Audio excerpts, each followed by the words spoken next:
Hello friends, welcome to my channel. ಇವತ್ತೊಂದು ಸಿಂಪಲ್ಲಾಗಿ ಹೆಸ್ರು ಕಾಳು ನೆನೆಸ್ದೆ ಮರ್ತು ಬಿಟ್ಟಿರ್ತೀವಿ. ಆ ಬ್ಯುಸಿ ಶೆಡ್ಯೂಲಲ್ಲಿ ನೆನೆಸ್ದಿರ ಹೇಗೆ ನಾವು ಒಂದು ಗೊಜ್ಜು ಮಾಡೋದಂತ ನೋಡೋಣ.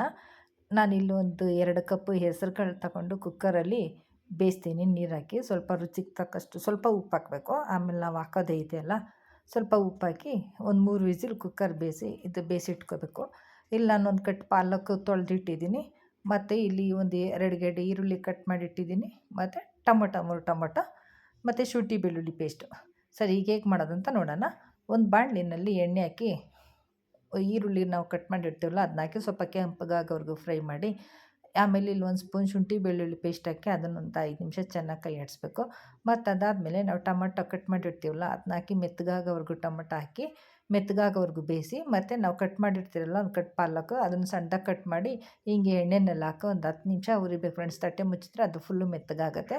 ಮೆತ್ತಗಾಗಿ ಪಾಲಕ್ ಸೊಪ್ಪಲ್ಲಿ ಎಷ್ಟು ವಿಟಮಿನ್ಸ್ ಐತೆ ಅಂತ ಗೊತ್ತಲ್ವ. ಸೊ ಹಂಗೆ ಕೊಟ್ಟರೆ ಮಕ್ಕಳು ತಿನ್ನಲ್ಲ. ಈ ಥರ ನಾವು ಬೇರೆ ಬೇರೆ ಥರ ಸಾರು ಮಾಡಿಕೊಟ್ರೆ ಮಕ್ಕಳು ಖುಷಿಯಾಗಿ ತಿಂತವೆ. ಮತ್ತೀಗ ಪಾಲಕ್ ಬೆಂದಿರೋ ಹೆಸ್ರು ಕಾಳು ಹಾಕಿ ಅದನ್ನೊಂದು 5 ನಿಮಿಷ ಕೈ ಆಡಿಸ್ಬೇಕು. ಕೈ ಆಡಿಸೋವಾಗ ಅದಕ್ಕೆ ಇವಾಗ ನಾವು ಮಸಾಲೆಗಳು ಹಾಕೋಣ. ಏನೇನು ಮಸಾಲೆ ಅಂದರೆ 1 ಸ್ಪೂನ್ ಧನಿಯಾ ಪುಡಿ, ಮತ್ತು 1 ಸ್ಪೂನ್ ಖಾರ ಪುಡಿ, ಮತ್ತು 1 ಸ್ಪೂನು ಜೀರಿಗೆ ಪುಡಿ, ಮತ್ತು ಇಲ್ಲಿ 2 ಸ್ಪೂನ್ ನಾನು ಖಾರ ಪುಡಿ ಹಾಕಿದ್ದೀನಿ. ಖಾರಕ್ಕೆ ನೀವು ಎಷ್ಟು ಬೇಕೋ ಅಷ್ಟು ನೋಡಿ ಹಾಕ್ಕೊಳ್ಳಿ. ಆಮೇಲೆ ಇಲ್ಲಿ ಎಲ್ಲ ಹಾಕಾದ್ಮೇಲೆ ಇಲ್ಲಿ ತೆಂಗಿನಕಾಯಿ ರುಬ್ಬಿಟ್ಟಿದ್ದೀನಿ. ತೆಂಗಿನಕಾಯಿ ರುಬ್ಬಿರೋದನ್ನು ಹಾಕಿ ಒಂದು 10 ನಿಮಿಷ ಚೆನ್ನಾಗಿ ತಟ್ಟೆ ಮುಚ್ಚಿಬಿಟ್ಟು ಬೇಯಿಸ್ಬೇಕು ಫ್ರೆಂಡ್ಸ್. ಈ ಟೈಮಲ್ಲಿ ನಿಮಗೆ ಉಪ್ಪು ಸ್ವಲ್ಪ ಕಮ್ಮಿ ಇತ್ತಂದರೆ ಉಪ್ಪು ಹಾಕ್ಕೋಬೋದು.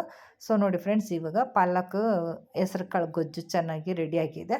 ಇದನ್ನು ಚಪಾತಿಗನ್ನು ತಿನ್ನಿ, ದೋಸೆಗನ್ನು ತಿನ್ಬೋದು, ಪೂರಿಗನ್ನು ತಿನ್ಬೋದು, ಮತ್ತು ಮುದ್ದೆ ಅನ್ನಕ್ಕನ್ನು ತಿನ್ಬೋದು.